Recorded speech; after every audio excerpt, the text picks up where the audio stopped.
Hi parents. The next thing I wanted to share with you is the various ways that students are expected to represent numbers using concrete models or pictorial models. Concrete models are obviously things that you can hold in your hand, you can maneuver them, and pictorial models are more representations that we can put on paper. The first concrete model that we're going to look at is base 10 blocks or place value blocks. And these are representations that demonstrate the relative size of each place value. So they are proportional models. And what that looks like is we usually have a unit that represents 1. Then we have a rod that represents 10. We have a flat that represents 100. And then we have a cube that represents 1,000. And these models are good for numbers up to 9,999. What happens is when we move into the 10,000s and the 100,000s, we don't really have a concrete model for the 10,000s place or the 100,000s place. That's why these numbers are only good up to 9,999.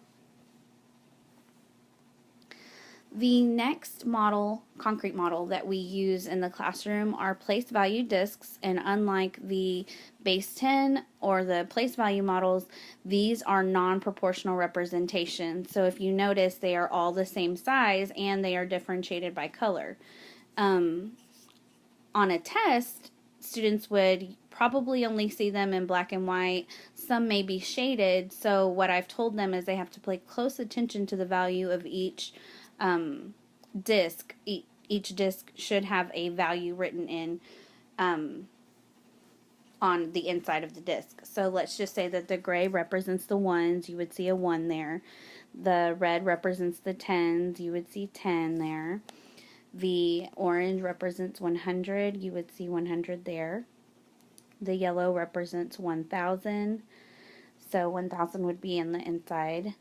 And then the green represents 10,000, and then the blue 100,000.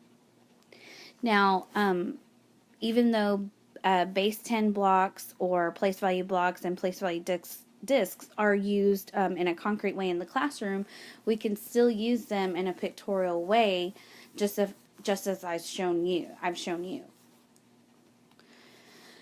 The next thing that we're going to talk about is the pictorial models, and these are base 10 block representations for values up to 9,999. And just like I talked about with the base 10 that we don't have a representation for 10,000s or 100,000s, you'll see what we do to get creative when we start getting those numbers that are larger. So to represent the ones, we use a small dot, and that represents the ones. Then we use a straight line, and that represents the rods, and it has a value of 10. And then we use a flat that has a value of 100.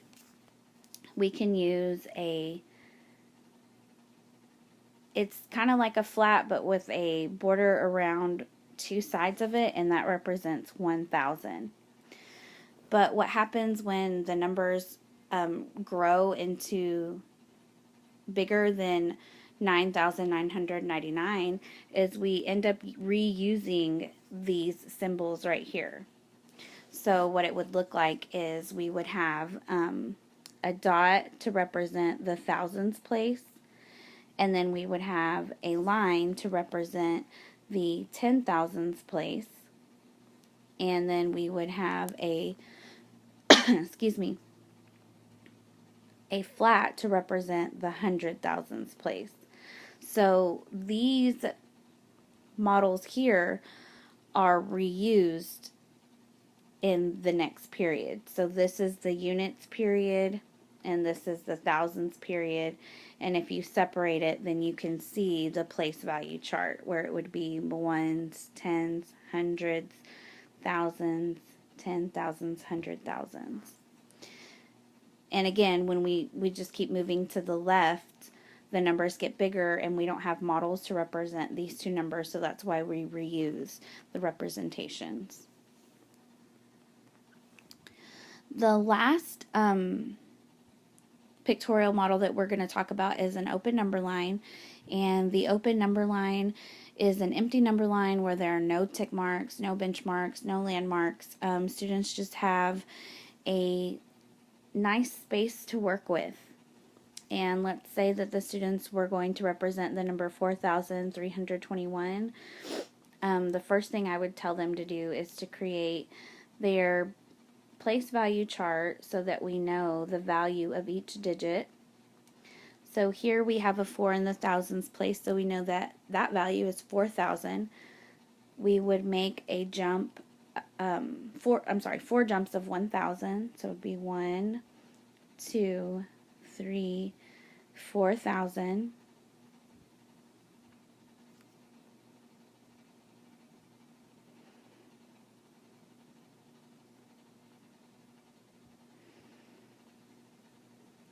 And then we have a 3 in the hundreds place, so we would make 3 jumps of 100.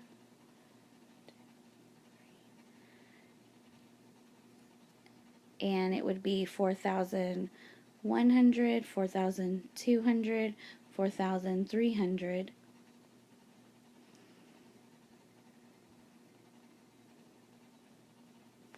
Then we have a 2 in the tens place, so I would make 2 jumps of 10. 4,310, 4,320.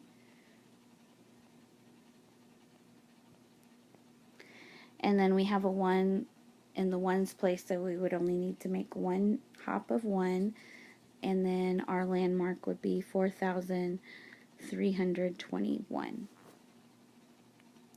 I hope this has been helpful. I plan to continue doing these videos in order to have students feel more comfortable, have you feel more comfortable, and so that we can have a successful year.